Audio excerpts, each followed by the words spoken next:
Hi, I'm Martin Smith, and welcome to Before the Prequel, Dawning Inception. This is the second of 3 online radio-style comedies from Ichthys Theatre Productions.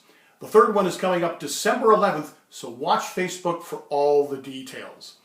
I'd like to take a moment to thank Jamie Stevens and the Rope Factory Event Hall for helping make this production happen. And you can help as well. We have a GoFundMe fundraiser happening. The address is on the screen below. Give whatever you can. Even $5 would help. Thank you very, very much. And now, Before the Prequel, Dawning Inception.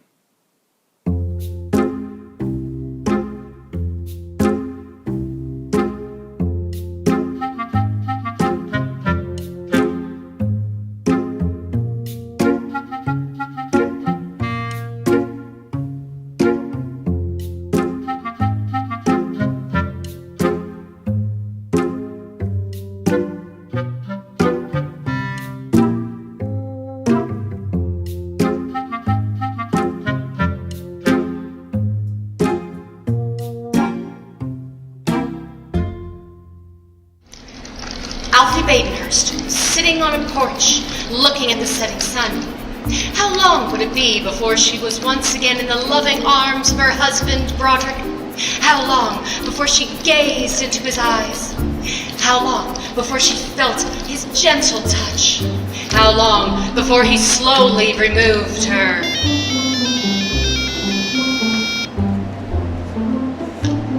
Hello, Frankie DeSalle. Frankie, baby, it's Devin. How are you? How's the rewrite coming along? Hi, Devin. It's coming along just fine. I'm tweaking and teasing, and I was just about to start twerking. Listen, I read over the first draft you sent me. Can I be frank? Won't that be confusing? Frank? Frankie? Listen, as your publisher, I think it's important that I offer you gentle guidance and constructive evaluation. Why do I feel like you're about to tell me my story is a bomb? It's atomic, Frankie. A Molotov mess. Glad you made it gentle. It's a potboiler pablum, Frankie. This will go down in the annals of your writing as the moment you jump the shark. Noisome napalm. Do you know what I mean? No, I don't have your word of the day desk calendar. Frankie, honey, darling. Listen, I can see the critics holding their noses. I'm afraid to run it through the paper shredder because of the rancid fumes it will let off. Are we nearing the constructive part of this conversation? I've been thinking it over, Frankie. I think you need a break from the grind. Every writer hits the wall occasionally. You just happen to hit it with such force that you gave yourself a concussion. Remember when I told you I had a very fragile ego and that Here's my idea, babe. I have a writer in Scotland. I would like you to take a trip up north and fetch me a manuscript. And while you're there, you can take time to relax and recharge your batteries. See the beautiful countryside, all on me. Which is your way of saying you'll take it out of my royalties. Why doesn't she just mail it to you? She's from London, but she's become a bit of a recluse in Scotland. Doesn't trust anyone, but she's a big super fan of Frankie DeSalle. I booked you a train to Inverness. Private room, you can write all the way up. New scenery to look at. I don't know. You're doing it, babe. Trust me. Well, based on Devin's invaluable input, you and I, computer screen, are going to start from scratch on a train. Why are you just staring at me, computer screen? I don't have any ideas either. Deep breath, Frankie.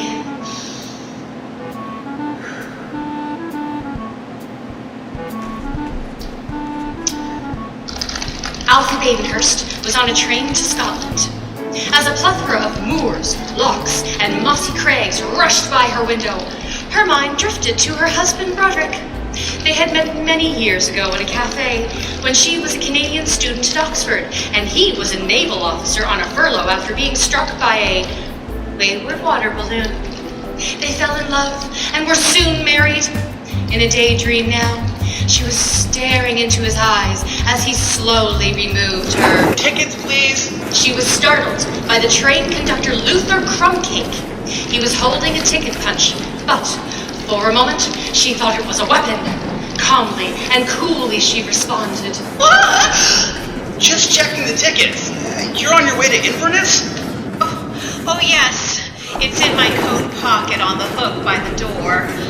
Just a moment, I'll get it for you. If you like, I can check it for you. Thank you.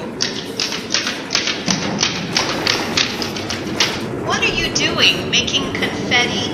All set. Just a reminder. Lunch will be served at 1 p.m. You'll be at table number 7. May I ask who's sitting at my table? Yes. Who? As the train rolled along through the countryside, Alfie thought of another trip. She and Broderick had just taken off from Heathrow on their honeymoon. My darling chew-toy! Have I told you lately how much I love you? I will never grow tired of hearing it, Broderick. I love you. I love you. The tank is full. Thank you. I want to kiss you endlessly. Press my lips to yours. And when we reach the resort, I'm going to slowly remove your... Hey! I think you're in my seat. Pardon me? I think your tush is in my chair. Well, that's not possible. We're on our honeymoon. We booked our seats together. Well, is this to be or not to be? No, this is row 4. 2B is at the front of the plane. And besides, yours reads 22B. Where's that? The numbers are all in order. This is row 4, the next is 5, then 6, then 7. What comes after that? 8, then 9. Then, Just keep going until you hit the lavatory. I'm sitting in the lavatory? No! I'm sitting beside the clapper! Alright, bonus! A moment later, a woman laden with several carry-on bags approaches. She is wearing sunglasses and swinging her white cane wildly. Ouch! Ouch! Ouch! She is also carrying an animal crate holding either a small terrier or a possum. Pardon, people, we're a wall bangers and mash. Mumsy, back in row 10. Come here, Archie. Guide Mumsy towards me. I got yums. Hip hip, rather calming. Crumpets. Miss Humphreys, you'll have to keep moving. Ouch! Ouch! Ouch! Watch what you're doing! You're going to stab my wife with your cane! You dropped your ticket. Give it to her later. We'll put it apart. I suppose. Now, where were we? I think you were going over some of the highlights of our honeymoon. Oh, yes! Once we arrive at the resort, my little flapping hummingbird, I'm going to slowly remove your... Good evening, ladies and gentlemen, and welcome to Flight 284. My name is Chantal Lemure, part of your flight crew today. The captain indicates that everything is calm over the Atlantic Ocean this evening. Unfortunately, we are flying in the opposite direction on our way to Madagascar. The captain expects to hit light, choppy air over northern Italy, a few bumps on the Mediterranean, and a great deal of turbulence in the Middle East. We have turned on the seatbelt light indicating that you should fasten your seatbelts and bring your chair to the upright position. I am specifically talking to the gentleman in row 15 who has his shoes and socks removed and is draping his gangrenous-looking tootsies across the lap of a complete stranger. If there is anything we can do to make your flight more comfortable, we will absolutely pretend to do so. Thank you for flying with Sturtson Airlines. 2 hours later, Flight 284 was over France. The passengers had settled in, and the flight crew was cleaning up the last of the late-night snack dishes. What? Knees. Give a bear what? Pip pip. Mumsy is still eating her kidney pie. Can't you leave the cutlery? More wine! Occupied! Meanwhile, Alfie was reading a Sherlock Holmes novel. She rubbed her eyes and put down the book for a moment. She slid the dog owner's ticket into the book as a bookmark. Huh. That's interesting. Just then, the passenger seated across the aisle leaned towards Alfie to strike up a conversation. I couldn't help but overhear that you're married. Yes. You're Lucas Crumcake, and you were at our wedding. I was? You were an usher. That's why you look so familiar. You're one of Broderick's naval friends? Excuse me? Not your belly button, the Navy. You met Broderick at the academy. And Broderick is... My husband? He's sleeping in the chair beside me. So, what takes you to Madagascar? Our honeymoon. You drove us to the airport, Lucas. So you're traveling together? I don't mean to be rude, but I think I'm just going to read my book. Or jump out the window. And perhaps we can talk in the next century. I look forward to it. The flights continued across Italy, the Mediterranean, Malta, and then over Egypt towards the equator. It was nearly 5 in the morning, and Alfie was reading a book about the insects most likely to kill you in Madagascar. Suddenly, the plane rocked. Oh dear. Don't worry, it's just a little turpentine. I think you meant turbulence. It's caused by the irregular motion of the air resulting from eddies and vertical currents. Nothing to worry about. We're gonna die! We're gonna die! It's all right. It's just a few bumps. This is an 800,000-pound metal coffin. We're going to drop from the sky. Let me out of here! Please, we'll be all right. Ladies and gentlemen, the pilot has turned on the fasten seatbelt light. Normally, knowing Captain Tolbert, I'd say he turned it on as a lark. However, in this case, it's because we're actually going through an area of turbulence. There is no reason why this aluminum tube is staying up in the air. Fourth passenger in row 3, we would ask you to find a bottle of wine, open your mouth, and put a cork in it. You are disturbing the other passengers. And under aviation law, I have every right to slap you silly. Good afternoon, ladies and gentlemen. This is Captain Baden Tobert. I'm joined in the cockpit this afternoon by First Officer Morty Fudge. As you know, we've hit a pocket of turbulent air, and I've turned on the seatbelt sign. The good news is the turbulence won't last long. The bad news is that the turbulence won't last long because the port side wing of the plane has come off, and darn it if that's not something we did not cover in pilot school. We'll be making an emergency landing as soon as we read over the owner's manual. Thank you for flying Sturgeon Airlines. And now, the announcements in French.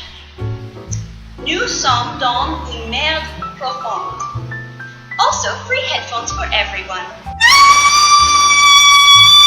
Broderick, wake up! Wake up! What is it, my lovely mashed potatoes?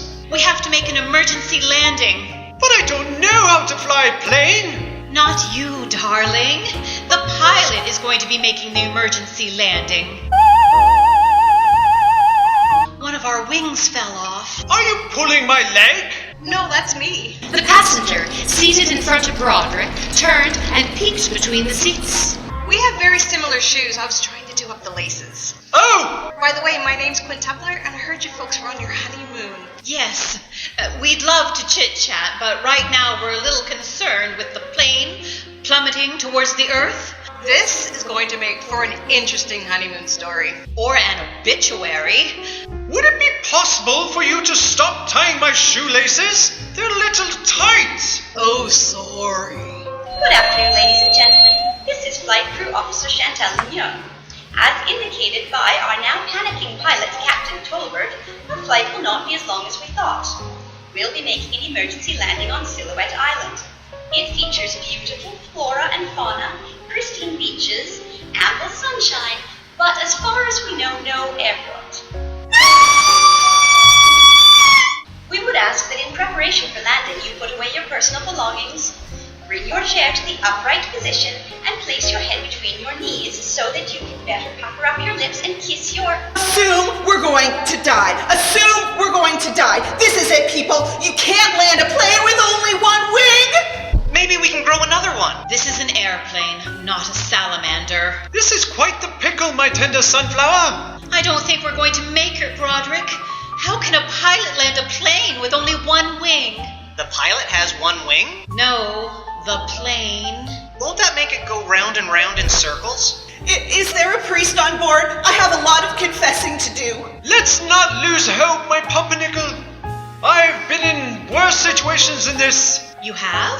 I'm an accountant, and I've been skimming money from the company for 15 years. Just a little bit every month. So far, I have $1.27 hidden away in a Swiss bank account. Broderick, it's impossible. A plane can't land with one wing. The passenger in row 6 stands up. It's okay. The wing on the starboard just fell off too. Mumsy, Archie's upset. What? Oh, rather pish-posh. Indubitably. Do we need to start flapping our arms? Good afternoon, ladies and gentlemen. As the loudmouth in row 6 just informed you, the other wing has fallen off the plane. They will not be getting free headphones. On the off chance that we survive, we hope you recommend Sturgeon Airlines to your friends and family. I will now be dimming the cabin lights because, frankly, this whole situation seems to warrant a touch of darkness.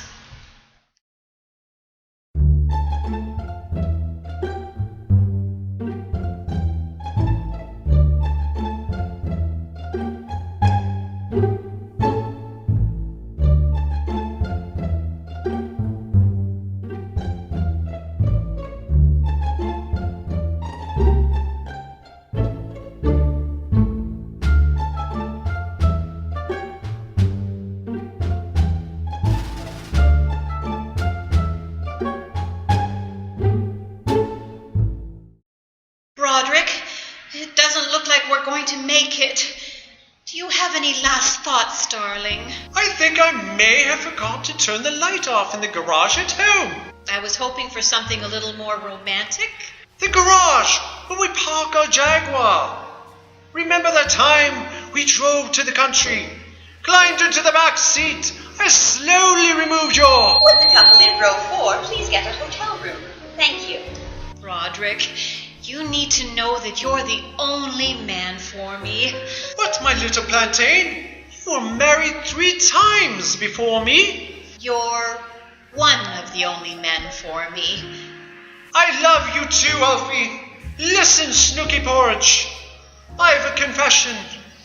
I need to clear my conscience. When we were first dating, there was someone else. They worked at the mess hall at the Naval Academy. Tanya? But...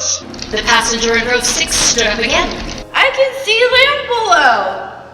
An island. Maybe 2? No, just 1. What? Cheeky rather. Do you think it's too late they request to bring the drink cart around one more time? The next few minutes are almost impossible to describe, mostly because of the leap in logic and the flagrant disregard of scientific laws. Captain Tolbert guided the plane towards a secluded beach on Silhouette Island. He instructed the passengers to lean heavily to the right or the left, allowing him to steer the plane. He cut the engines at the last possible moment, skimmed across the surface of the ocean until the fuselage came to a stop inches away from a forest of palm trees. The airplane rested gently on the white sands of the shoreline. Just go with it. This is a comedy.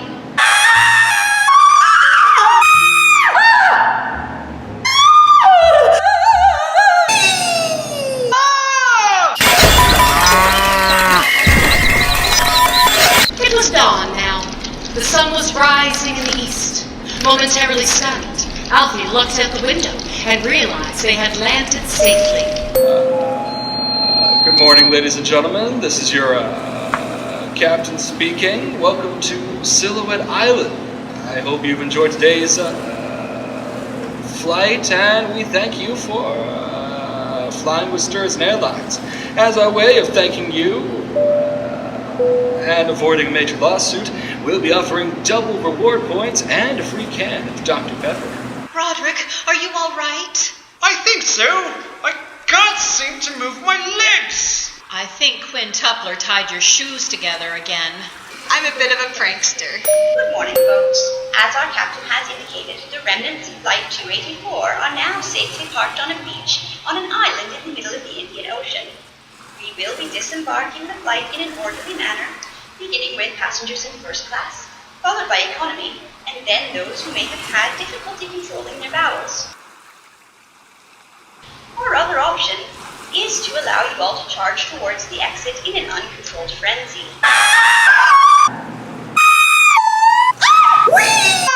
The passengers scrambled onto the beach, running as rapidly as they could away from the airplane. Mumsy! Archie, where are you? Get out of my way! Ouch! Stop pushing me! Everyone, run! Ouch! My tummy cheeks together again, we're really just barking. We're safe! We're safe! Oh, I can kiss the ground. Oh, that was a bad idea. Are you all right, Broderick? I'm fine. You've got a little scratch on your three parallel lines. Yes, it happened during the fray. I'll be okay. Attention, ladies and gentlemen. This is your flight attendant, Chantal Lemure speaking. Thank you for flying Stewardson Airlines. This will mark the end of Flight 284, mostly because the plane is now engulfed in flames. Is everyone off the plane? Someone needs to count heads. Did we rescue the drink cart? The plane blew up! You really need to stop doing that. I know it's hard on my throat. Oh no! Did everyone make it out? I'm not sure about the guy in 4C. You're the guy in 4C. I hope I'm okay. I was the last one off the plane. I think everyone made it. What are you talking about? You were the first one off the plane. You pushed your co-pilot right into the blind lady. First, last, the thing is I made it off the plane. I will do a head count, Captain Tolbert. I think you'll find everybody has just the one head. Stop it!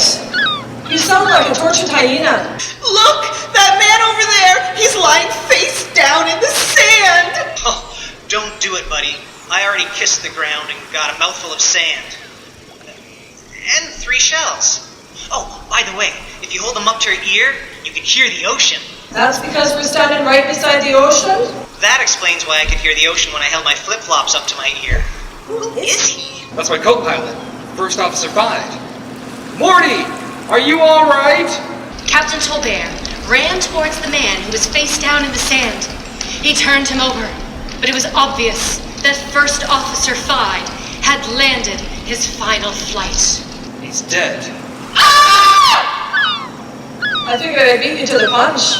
Understandable. Ladies and gentlemen, First Officer Mortified is gone. No, he's lying over there. He gave his life to save yours. He is a hero. Not to diminish Officer Fide's efforts, but you do realize he has a knife protruding from his rib cage. Mumsy! Archie! Say no more. Mumsy, you're all wet. Did you wander into the ocean? You're right. There's a knife in his chest. I did a quick count. I found everyone except... oh, never mind. There he is. It would appear First Officer 5 is wearing a different set of wings now. We found him lying in the sand. Did he fall on the knife while running from the airplane? Not likely. Why not? Because it would ruin the story. This is supposed to be a mystery. This is not good, Frankie. Agatha Christie would be rolling in her grave. Hello? Frankie, darling, how's it going? How's the train ride? Fine. Signal's not very good. I'm just on a beach in the Indian Ocean. That's quite the train ride. No, I meant with the story. A plane full of suspects, a dead body, and a tropical island. Lunch in 20 minutes. Who's that? Luther Crumbcake. He's the train conductor. This afternoon's lunch will be pate of roasted domestic legumes, paired with a compote of crushed seasonal berries, served on a hearty sprouted wheat bread, sumptuously coupled with filtered bovine elixir. What's he babbling about? He's telling me lunch is a peanut butter and jam sandwich with milk. Can I ask you who I'll be seated with? Yes, you can. He did it again. What? Never mind. Back to the writing. So it's coming along nicely. I don't remember anything about a tropical island. It is some of my finest work, Devin. The words are flowing out of me in a frenzy. Glad to hear it, Frankie, baby. I was a little worried after you sent the first draft. I had to wear latex gloves and a mask to run it out to the trash can. We don't need to go down that path again, Devin. The writing is brilliant. Trust me. Great. Steven, I asked you to wait outside. Talk to you later, Frankie. Gotta go. Mr. King, how's the rewrite coming along? Trust me. The writing is disastrous. I need a spark. I need something to snap me out of my malaise. Jordan Emsworth, the passenger from seat 3C, screamed. For the very last time. He was murdered! We don't know that for sure. The guy has a kitchen knife wedged into his torso. Are you saying he was running from a fully engulfed airplane holding cutlery? It is obvious there's been some funny business. I've read the rest of the play. Funny business might be a stretch. We need to call the cops! But don't anybody give them my name. I have a phone. Oh, rats. It's on airplane mode. We'll never get a signal here. Is anyone here a police officer? I'm not a police officer, but I am the protagonist of a well-known mystery writer. You're a fictional character? What am I doing? I forgot to establish that Alfie is a mystery writer, just like me. The cardinal rule of mystery writing is that the main character is a mystery writer who solves mysteries under mysterious circumstances. Lunch in 15 minutes. Alfie Badenhurst kneeled down beside First Officer, mortified, and examined the wound. What do you think? Was he murdered? Absolutely. It was precise. The jagged edge of the knife pierced his left anterior descending artery. It was over expeditiously. I understood 68% of those words. Is there no chance it was an accident? No, it was murder. He staggered from the airplane to here. You can see the blood trail. Excuse me. I have Penelope from Big Star Roadside Assistance on video chat on my phone. What? How did you get a signal? Good afternoon. How may I be of assistance? Captain Peyton grabs the phone. Good afternoon, Penelope. This is Captain Peyton Tolbert of Sturgeon Airlines, Flight 2904. It's 284. Sorry to hear about your aviation mishap. How may I help you? You, already know about the accident? Yes, Anderson Cooper's talking about you on CNN. Although, I'm not sure the word buffoon was necessary. Penelope! May I call you Penelope? That is the only name I've given you. Calling me anything else would be odd. I called you Penelope. Yes, but you're a bit of a rube, Lucas. And then Cantaloupe. Penelope, the situation here is dire. All the passengers are safe. However, we have discovered the first officer has met with foul play. Foul play? That would be a good name for this show. I don't usually deal with murder. Mostly people who have locked their keys in their car. Lucas Crumbcake is one of our regulars. They gave me my own 1-800 number to call. We just need to let someone know that this is more than a simple rescue operation. We have a murderer in our midst. Can you let the authorities know? So you don't need a tow? Then vodka! Just let them know what happened. I sure will. Thank you for calling Big Star Roadside Assistance. Well, now what do we do? Just wait here knowing there's a killer amongst us? I'll take care of it. Ladies and gentlemen, as you may know, First Officer Mortified is permanently grounded. So everyone is a suspect. No one can leave the island. How are we supposed to leave the island? Swim? No, I can't do that. I packed my water wings in the suitcase. Attention! Ladies and gentlemen, help is on the way, but in the meantime, we have a dilemma. As the undisputed authority under these circumstances, I think it's important that I take charge. What do you mean undisputed? You could be the killer. He was your co-pilot. Fair enough. I think I'm the prime suspect, might I suggest that we ask Alfie Badenhurst, mystery writer, to take charge. That makes sense. When you can't find the police, you find a mystery writer. Does anyone have a better idea? Anyone? Lunch in 9 minutes. Excuse me, what was your name again? Luther Crumcake, train conductor. Can I pick your brain for a moment? Are you a surgeon? No, I'm a writer, and I've hit a snag in my story, and I'm wanting another set of ears. Mine are attached to my head. What I mean is, if you have a moment, could I run something by you? Unfortunately, I have to get the quartet ready for lunch. Quartet? Oh, right. Train conductor. Well, thank you anyway, Luther. I am sure whatever advice you might have had would have derailed the whole story anyway. Don't say derail on a train. It's considered bad luck. It's like saying Hamlet backstage, or tipping over a salt shaker, or swinging a cane around an airplane. My apologies. Thank you for the update on lunch. Oh, one last thing. Would you be able to pass me my jacket? I need a tissue. Yes. He did it again. I wanted you to hand me my jacket, you numbskull.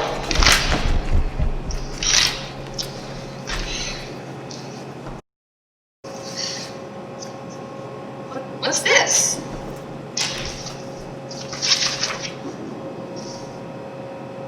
The solution is right before your eyes. Where did this note come from? This isn't even my handwriting. Wait a minute. Despite the protest, Alfie Badenhurst took charge. Ladies and gentlemen, my name is Alfie Badenhurst. I'm sure you know who I am. For those of you who don't, I'm a mystery writer. I've worked with law enforcement agencies all over the world doing research, and I've binge-watched 37 seasons of Law and Order. As most of you know, there has been a murder, and I think I know who the killer is. Who? Gross! Mumsy! No. Booze? Really? Oh my! The question is not so much who, but why.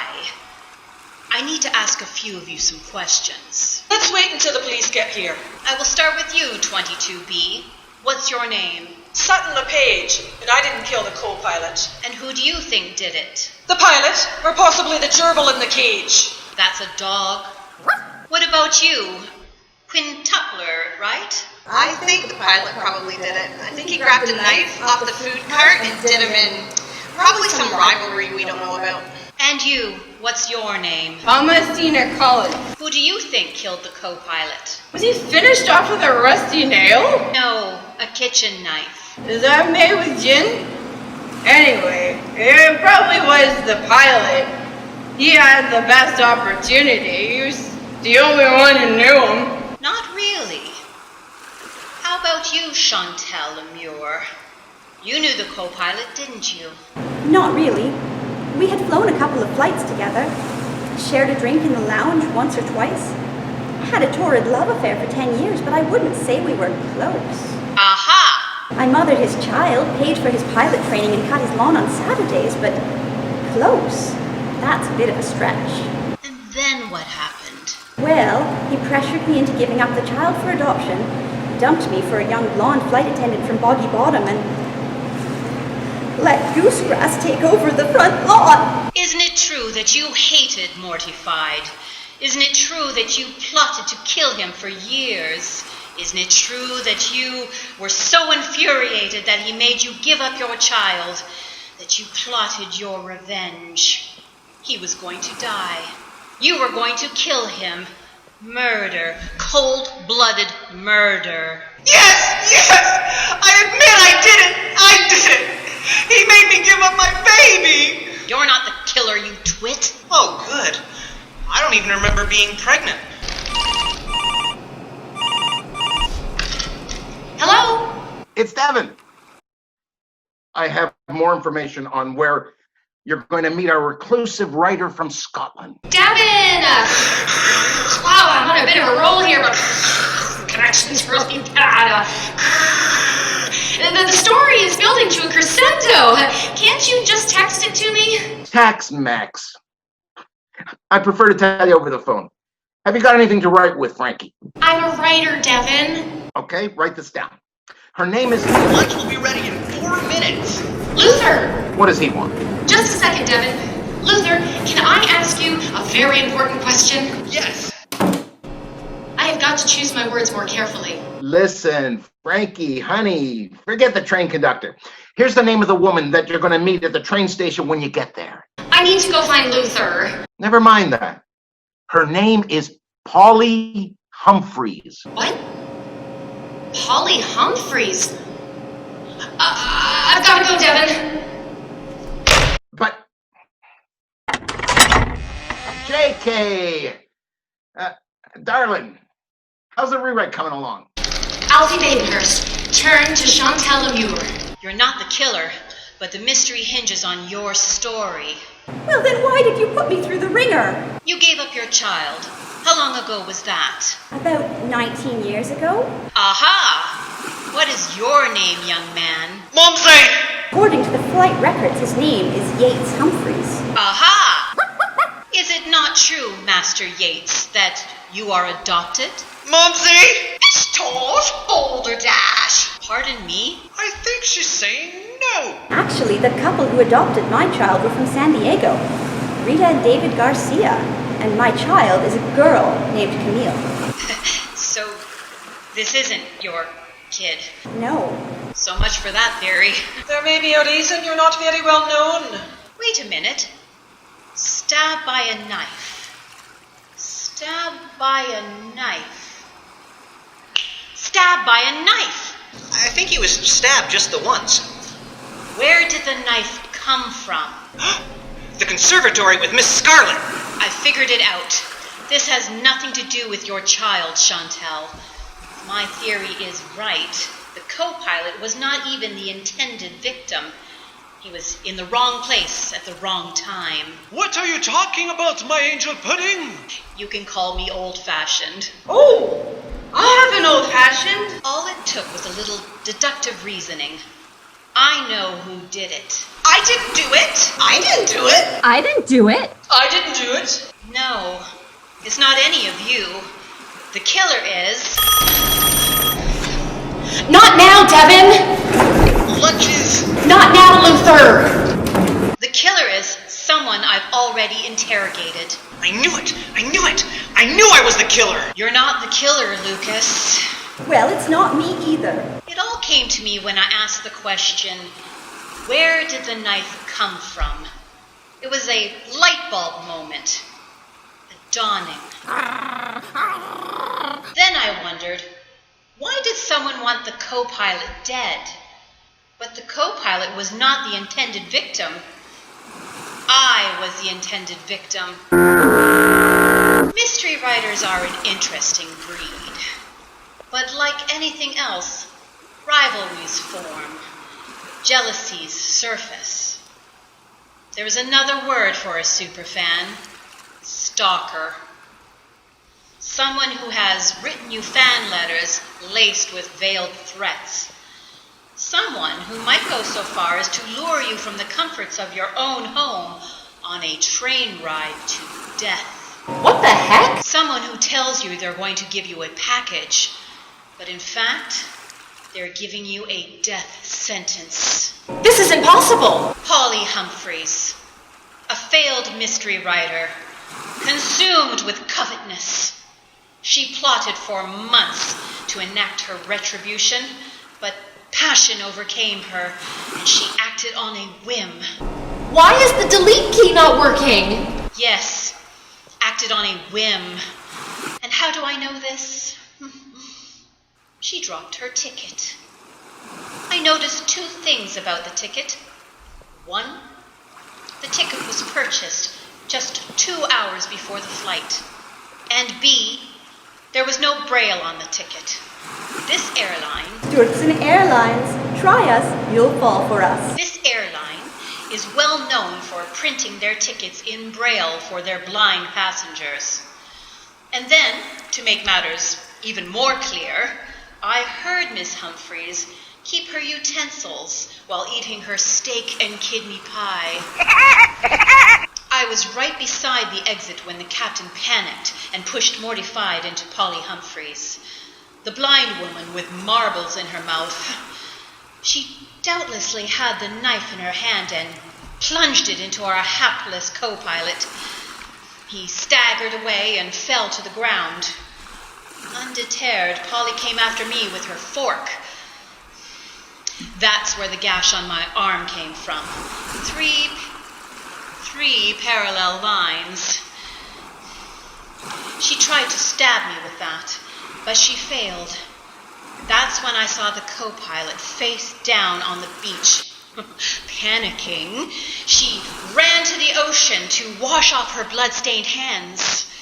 I contend that Polly Humphreys is not blind at all. Who's writing this story? And she tried to stab you with a cane when she was taking a seat before the flight took off. Yes, it was her plan from the inception to have me killed. Are we getting the Dr. Pepper soon? This is a long monologue. It is Polly Humphreys who killed Mortified and tried to kill me. But wait a minute. There's a Polly Humphreys waiting for me when this train stops in Scotland. Does that mean... Yes, she is a jealous mystery writer whose greatest story has her as the killer. Isn't it true, Ms. Humphreys? You killed Morty. You tried to kill me. You're waiting at the train station for Frankie. Oh, pooh. Admit it. You're the murderer. You're the cold-blooded murderer. In one of the strangest plot twists ever conceived, Polly Humphreys was arrested for killing Morty, trying to kill Alfie, and plotting to kill me. Most of the charges were thrown out of court because they involve fictional characters, but she did spend 6 months in the Lizzie Borden Detention Center for Women with Ill Intent. The story, based on her life, sold 8 million copies, and she lived happily ever after in a large castle with a moat.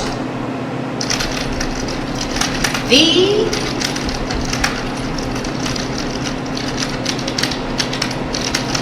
end. Does that mean I did it?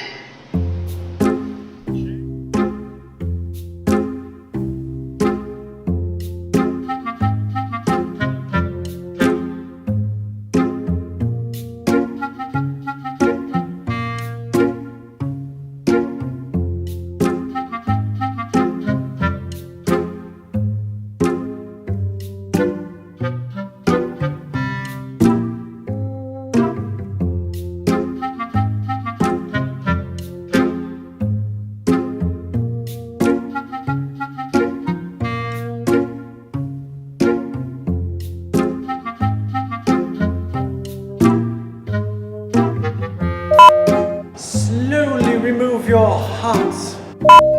Slowly remove your watch. Slowly remove your scarf.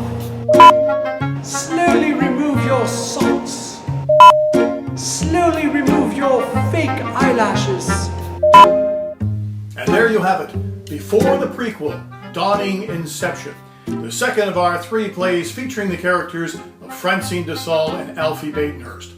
Our third show is coming up December 11th at 7 p.m. Be sure to follow Facebook to get all the details. I'd like to take a moment to thank the Rope Factory Event Hall and Jamie Stevens for helping us with this production. And I also want to tell you about another production from Ichthys Theatre Productions, December 4th at 7 o'clock. It's A Dickens of a Time, Charles Dickens' A Christmas Carol, reimagined by Lorna Stratton. And please do take a moment to donate to us. Our GoFundMe address is on the bottom of the screen. Any amount would help. $5, $10, $20, whatever you can afford. We'll leave that account open for a few days, so please take the time to donate if you can. And thank you for tuning in tonight to Before the Prequel, Dawning Inception.